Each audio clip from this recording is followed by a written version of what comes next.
The autistic child looks at the two and is not able to answer which is heavy. That autistic child's incidental learning is lesser than the neurotypical's incidental learning. Less the child has associated this. So the point here is a mental image is formed. These days you have a lot of activities. You have created a experiential connect.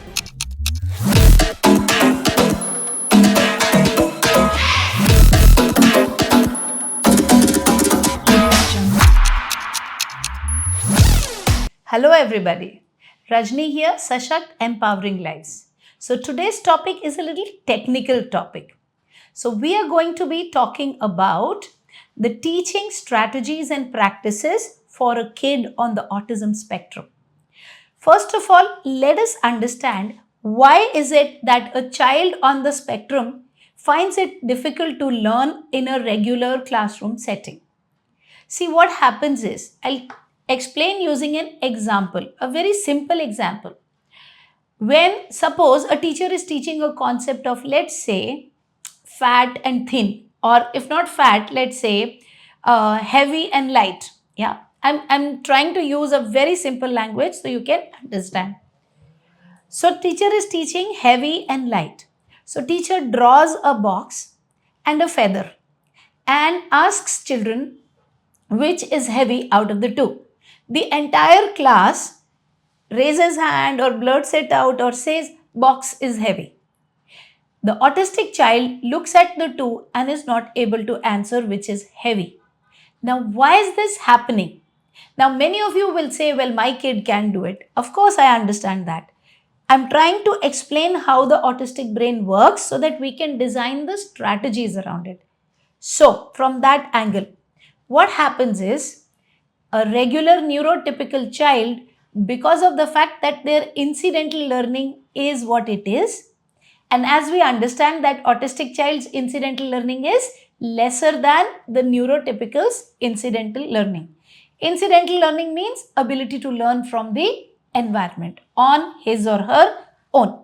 So, a regular neurotypical child will look at the drawn box and the brain will pull out the experience whenever he would have seen a similar box and it would have felt heavy. And he'll look at the feather and the brain will pull out the image of, feather or paper, and he will connect with it at a time when he felt the weight and used the language to understand, well, this was heavy, this was light.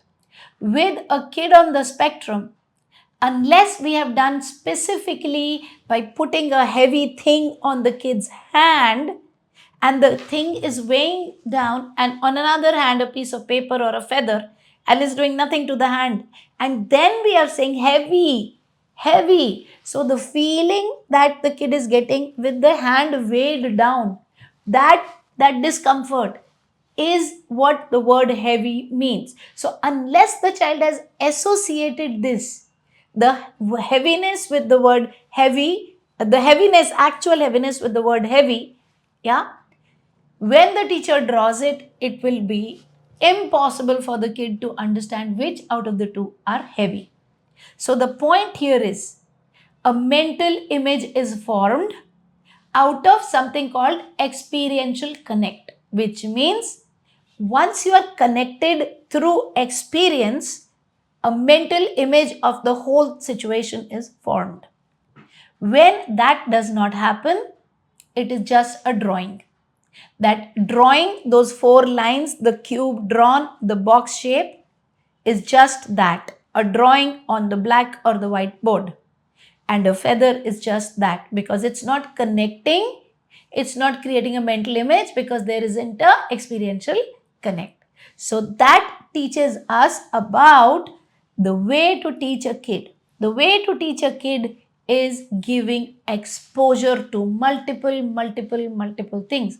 Now, many parents will say, how many things are we going to teach? For everything, from where will we get an experiential connect? That's a very valid point.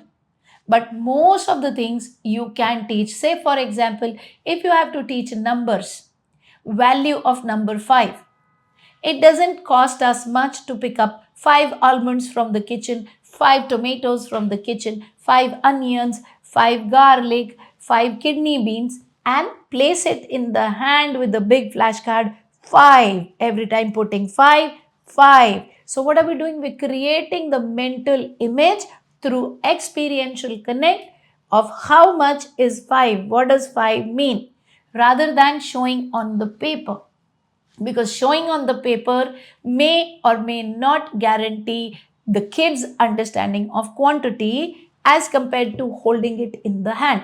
So most of the concepts at an early age you can do multisensorially through the experiential connect technique.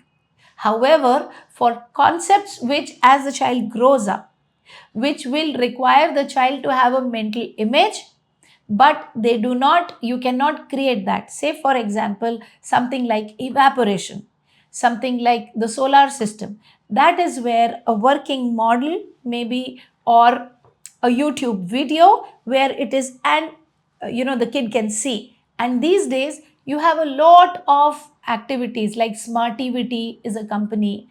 Again, I'm not endorsing anything. There's nothing in the description that will say click here and you will get this product and 5% off, nothing of that sort. I am just giving you examples of the do it yourself science kits and projects that are available in the market, which you can put, the kid can use it, the kid can fix it to create the working model, and then you show it on YouTube.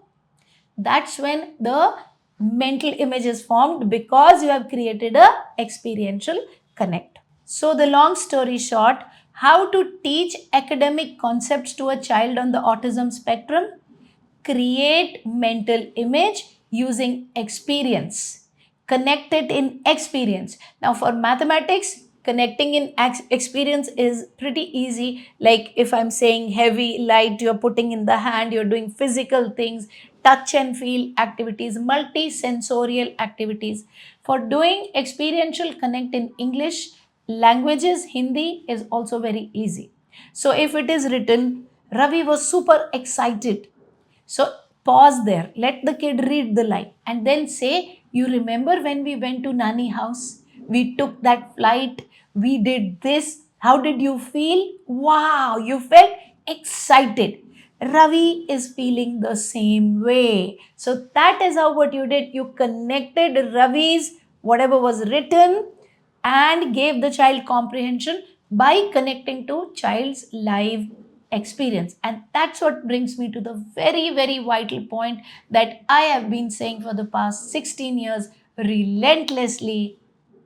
Give more and more and more and more and more exposure to your kid on the spectrum.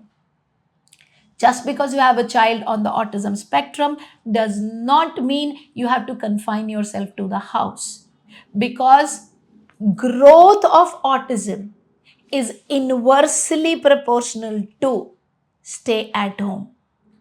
Or in other words, if I say growth of autism is directly proportional to the amount of exposure you give, right? So give a wide variety of exposure so that you can connect through experience at a later time and say, yeah, you remember that time we did this? This is what it is.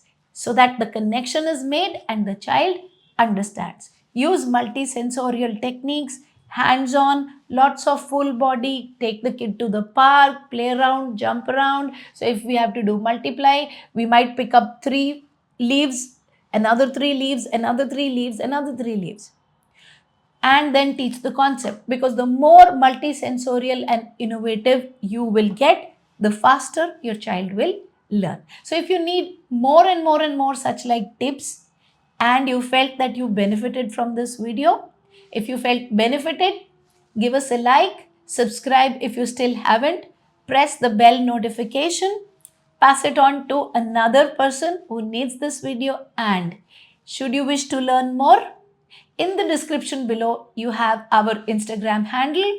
Every Tuesday, 8:30 p.m., I go live. That's a free of cost thing. And we have our Autism Masterclass, 7 p.m. to 10 p.m. every Friday. The link to which will be given in the description. Click on it, learn more, and always remember, Success of a kid on the autism spectrum is equal to the amount of empowerment a parent has about autism and success with autism. The more a parent is empowered, the better are the child's chances to succeed.